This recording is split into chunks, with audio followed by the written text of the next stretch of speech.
আপনাদের ঘরের মধ্যে চারটি জিনিস থাকলে আজই সরিয়ে ফেলুন, নতুবা আপনাদের পুরো পরিবার ধ্বংস হয়ে যাবে। এই চারটি জিনিস যে ঘরের মধ্যে থাকবে ওই ঘরের মধ্যে রহমতের ফেরেশতা প্রবেশ করতে পারে না, বরকতের ফেরেশতা প্রবেশ করতে পারে না।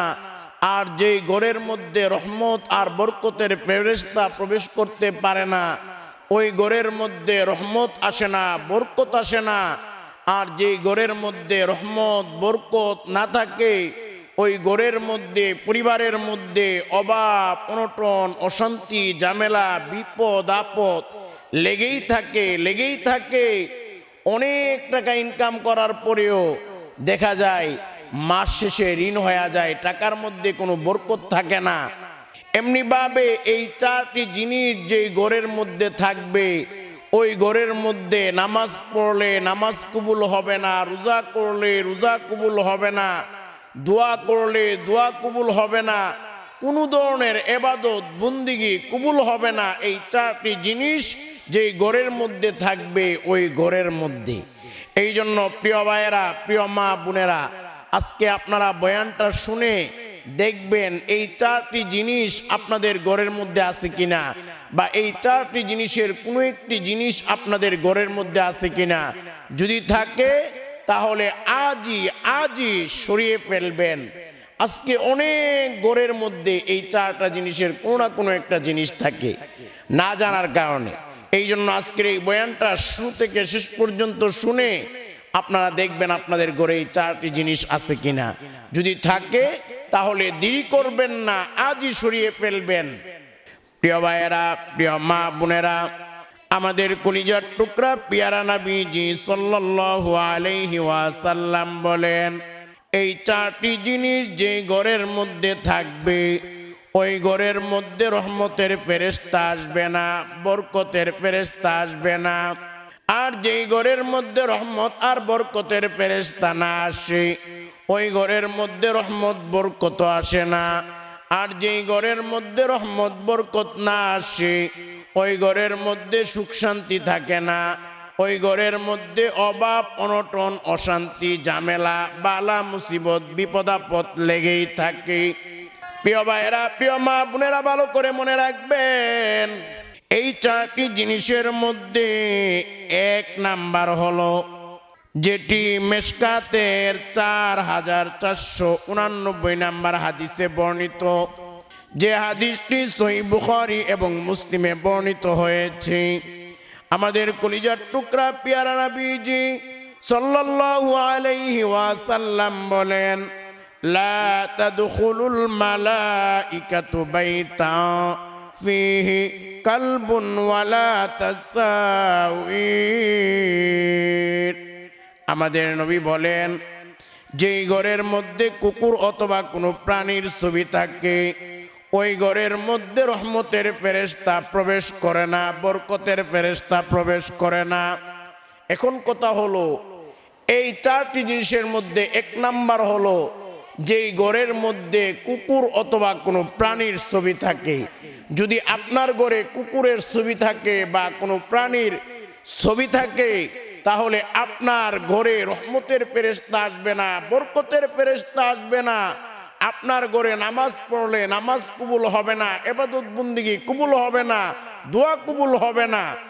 এই জন্য প্রিয় ভাইয়েরা, প্রিয় মা বোনেরা, অনেকে আছে ছেলে মেয়ের ছবি ঘরের মধ্যে টাঙ্গায় রাখে, আবার অনেকে আছে মা বাবার ছবি ঘরের মধ্যে টাঙ্গায় রাখে, অনেকে আছে নিজেদের বিবাহের ছবি ঘরের মধ্যে টাঙ্গায় রাখে, আবার অনেকে আছে মা বাবা মারা গেছে মা বাবার ছবি ঘরের মধ্যে টাঙ্গায় রাখি। মনে রাখবেন আপনার মা বাবা যদি মারা যায় তাহলে বলেও আপনারা ঘরের মধ্যে মৃত মানুষের ছবি টাঙ্গায় রাখবেন না। এতে করে মৃত মানুষের কবরের মধ্যে আযাব হয়, মৃত মানুষের কষ্ট হয়।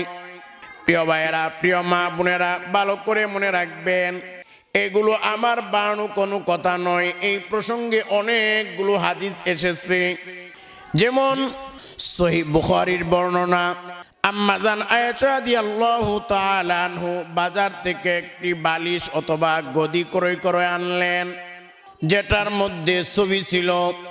ওই গদিটা এনে রেখে দিলেন যেন নবীজি আরাম করে বসতে পারে, ঘরের মধ্যে রাখলেন। আমাদের কলিজার টুকরা নবীজি সাল্লাল্লাহু আলাইহি ওয়াসাল্লাম ঘরের মধ্যে প্রবেশ করবে, নবী দেখলেন ছবিযুক্ত গদি অথবা বালিশ। নবীজি দেখার পরে নবীজি ঘরের মধ্যে প্রবেশ করলেন না, ঘরের সামনেই দাঁড়িয়ে গেলেন। নবীজির চেহারাটা মলিন হয়ে গেল, কালো হয়ে গেল। আম্মাজান আয়েশা নবীকে দেখে বুঝতে পারলেন নবী হয়তো মনে মনে কষ্ট পেয়েছে, নবী হয়তো রাগান্বিত হয়েছে। আম্মাজান আয়েশা ডাকদা বলেন, ওগো আল্লাহর নবী, আপনি কি কোনো কারণে কষ্ট পেয়েছেন নাকি? আমি কি কোনো অন্যায় করেছি নাকি? নবীজি ডাকদা বলে, আয়েশা, এই যে ছবিযুক্ত গদিটা বালিশটা, এটা তুমি কেন এনেছো? কোথায় থেকে এনেছো? আম্মাজান আয়েশা বললেন, নবীজি, এটা আমি বাজার থেকে কিনে আনছি যেন আপনি এই গদির মধ্যে সুন্দর করে হেলান দিয়ে বসতে পারেন। এবার নবীজি ডাকদা বলে, হে আয়েশা, তুমি কি আয়েশা শোনো শোনো, যেই ঘরের মধ্যে কোনো প্রাণীর ছবি থাকে বা কুকুর থাকে, ওই ঘরের মধ্যে রহমতের ফেরেশতা আসে না। এমনি ভাবে আয়েশা শুনো, এই যে ছবি, যারা ছবি অঙ্কন করে, ছবি বানায়, ছবি লেখে, হাসরের ময়দানে আল্লাহ তাদেরকে বলবে, তুই যে দুনিয়াতে ছবি আঁকলি, আজকে এই হাসরের ময়দানে তুই এই ছবির রূহ দে, প্রাণ দে। আচ্ছা বলেন, তামাম পৃথিবীর মানুষ মিলে কোনো মানুষকে বা কোনো ছবিকে প্রাণ দেওয়া, রূহ দেওয়া সম্ভব হবে না? সম্ভব হবে না। তাহলে হাসরের ময়দানে আল্লাহ বলবে, তুই ছবি আঁকছিস, আজকে প্রাণ দে, রূহ দে, কিন্তু সম্ভব হবে না। এমনি ভাবে এমন অনেক হাদিস রয়েছে, এগুলো আমার বানানো কোনো কথা নয়, সহিহ মুসলিমের বর্ণনা। একদিন আমাদের কলিজার টুকরা পেয়ারা নবীজি সাল্লাল্লাহু আলাইহি ওয়াসাল্লাম সকালবেলা অনেক চিন্তিত, পেরেশান অবস্থা। কারণ গত রাতে জিব্রাইল আসার কথা ছিল, নবীকে বলেছিল, নবীজি, আমি রাতের বেলা বা অমুক সময় আপনার কাছে ওহী নিয়ে আসব। দিন চলে গেল, রাত চলে গেল, জিব্রাইল আসলো না, সকাল হয়ে গেল। নবীজি চিন্তা করতে লাগলেন, কি ব্যাপার, কি এমন হয়েছে? জিব্রাইল কথা দিয়েও আসে নাই। জিব্রাইল তো কথা দিয়ে কথার বরখেলাপ করে না, তাহলে জিব্রাইল কেন আসে নাই? এবার নবীজি ঘরের মধ্যে তালাশ করার জন্য বলল। ঘর তালাশ করা হলো। নবীজির খাটের নিচে একটা কুকুরের বাচ্চা, কুকুরের ছানা পাওয়া গেল। নবীজি বললেন, এই কুকুরটাকে বাইরে ফেলে দাও। কুকুরটাকে বাহির করা হয়েছে এবং নবী বললেন, পানি ছিটা দাও। ঘরে পানি ছিটা দেওয়া হয়েছে। কিছুক্ষণ পরে জিব্রাইল নবীর দরবারে আসলেন। এবার নবীজি বলে, ও জিব্রাইল, তুমি তো গতকালকে আসার কথা ছিল, কেন আসো নাই? এবার জিব্রাইল ডাকদা বলে, ওগো নবীজি, যেই ঘরের মধ্যে কুকুর অথবা কোনো প্রাণীর ছবি থাকে, ওই ঘরের মধ্যে আমরা রহমতের ফেরেশতা প্রবেশ করতে পারি না। আপনার ঘরে কুকুর ছিল, যার কারণে আপনার ঘরে প্রবেশ করতে পারি নাই, আপনার কাছে আসতে পারি নাই। এই জন্য ঘরে ছবি টাঙ্গিয়ে রাখবেন না। দেখেন, একবার আমি একটা দাওয়াতে গেলাম। দাওয়াতে যাওয়ার পরে গিয়ে দেখলাম ঘরের মধ্যে দুইজন মুরব্বীর ছবি টাঙ্গানো, একজন মহিলা এবং একজন পুরুষ, বয়স্ক পুরুষ মহিলার। আমি ওই লোকটাকে বললাম, ভাই, এই ছবি দুইটা কার? বলে, হুজুর, এই দুইটা ছবি হলো একজন আমার মা, একজন আমার বাবা। আমি বললাম, ভাই, এগুলো কেন টাঙ্গায় রাখছেন?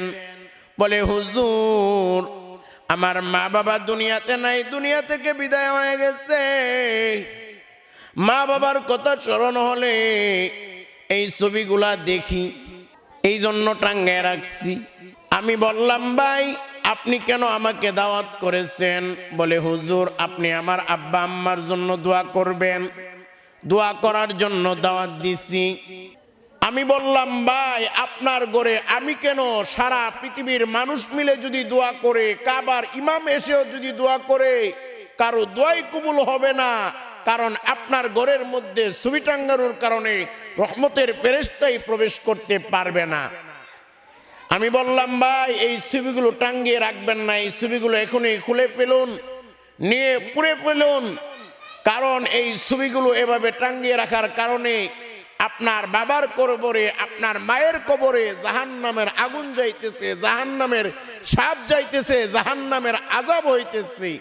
ভাই আপনার মা বাবা কি আপনাকে এত কষ্ট করে লালন পালন করে বড় করেছে? আপনার মা বাবার কবরে জাহান্নামের আগুন আর জাহান্নামের আযাব পাঠানোর জন্যে? বলে না। আমি বললাম, তাহলে তাড়াতাড়ি এগুলো খুলে ফেলুন, এগুলো পুড়িয়ে ফেলুন। এই জন্য প্রিয় ভাইয়েরা, প্রিয় মা বোনেরা, সাবধান সাবধান। এভাবে করে করে মা বাবার ছবি, কারো ছবি আপনারা ঝুলিয়ে রাখবেন না, টাঙ্গিয়ে রাখবেন না। এখন অনেকেই বলতে পারে, হুজুর টাকার মধ্যে ছবি, তাহলে কি করব? টাকা কি ফেলে দিব নাকি? এমনি ভাবে বইয়ের মধ্যে অনেক সময় বইয়ের উপরে ছবি থাকে, তাহলে বইটা কি করব? ফেলে দিব নাকি? এমনি ভাবে পাসপোর্টের মধ্যে ছবি থাকে, কি করব? তাহলে কি নামাজ হবে না? দেখেন, মনে রাখবেন যেগুলো প্রয়োজনীয়, অনেক জরুরি ছবিগুলা লাগে, যেমন এনআইডির মধ্যে ছবি, পাসপোর্টের মধ্যে ছবি, টাকার মধ্যে ছবি, এগুলো আপনারা প্রকাশ্যে ঝুলিয়ে রাখবেন না। এগুলো এমনভাবে রাখেন যেন ছবিটা না দেখা যায়, তাহলে কোনো সমস্যা হবে না। তবে আপনি যদি প্রকাশ্যে ছবি ঝুলিয়ে রাখেন তাহলে মাকরুহ হবে, তাহলে আপনার ঘরে রহমত বরকত আসবে না। এমনি ভাবে বইয়ের মধ্যে যদি ছবি থাকে বইয়ের উপরে, তাহলে কি বই ছিঁড়ে ফেলে দিবেন? না, আপনি ওই বইয়ের মধ্যে মরাট লাগাইলাম যেন ছবিটা না দেখা যায়। এই জন্য প্রিয় ভাইয়েরা, প্রিয় মা বোনেরা, এই কথাগুলো আমি বানিয়ে বলছি না। অনেকগুলো কোরআন এবং হাদিসের আয়াত রয়েছে, অনেকগুলো হাদিস রয়েছে, বলতে গেলে আলোচনা অনেক লম্বা হয়ে যাবে, এই জন্য বলতেছি না। এবার আসুন, চারটি জিনিসের মধ্যে এক নাম্বার হলো, আপনাদের ঘরে কুকুর অথবা প্রাণীর ছবি রাখবেন না। এমনি ভাবে ঘরের মধ্যে অনেকে আছে পুতুলের ছবি রাখে, মাছের ছবি রাখে। আপনি গাছের ছবি রাখতে পারেন, সমস্যা নাই, তবে মাছের ছবি, প্রাণীর ছবি অথবা মূর্তি, মাটি দ্বারা মূর্তি, প্লাস্টিকের মূর্তি, এগুলো রাখবেন না। এগুলো ছবির অন্তর্ভুক্ত। বাচ্চাদেরকে পুতুল দিয়ে, মানুষ বানায় পুতুল দিয়ে খেলা, প্রাণীর পুতুল দিয়ে খেলা না, এগুলো দিবেন না। কারণ এগুলো থাকলে আপনার ঘরে রহমতের ফেরেশতা ঢুকবে না। এমন খেলনা দেন যেগুলো আপনার প্রাণী নয়। এমনি ভাবে প্রিয় ভাইয়েরা, প্রিয় মা বোনেরা, দুই নাম্বার যেই জিনিস ঘরে থাকলে আপনার ঘরে রহমত এবং বরকতের ফেরেশতা প্রবেশ করবে না, এটা হলো বিশেষ করে আপনার ঘরে কখনো প্রসাব পায়খানা এগুলো জমা করে রাখবেন না। মনে করেন আপনি প্রসাব পায়খানা ঘরের মধ্যে জমা করে রাখেন না, কারণ প্রসাব পায়খানা এগুলো হলো জিন শয়তানের আস্তানা।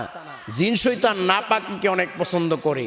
খবিজ জিনগুলো যখন আপনার ঘরে নাপাকি রাখবেন, প্রসাব রাখবেন, দেখবেন অনেক সময় খবিজ জিনগুলো আপনাকে অথবা আপনার পরিবারের কাউকে অ্যাটাক করতে পারে, আসর করতে পারে, বা কোনো ধরনের ক্ষতি করতে পারে।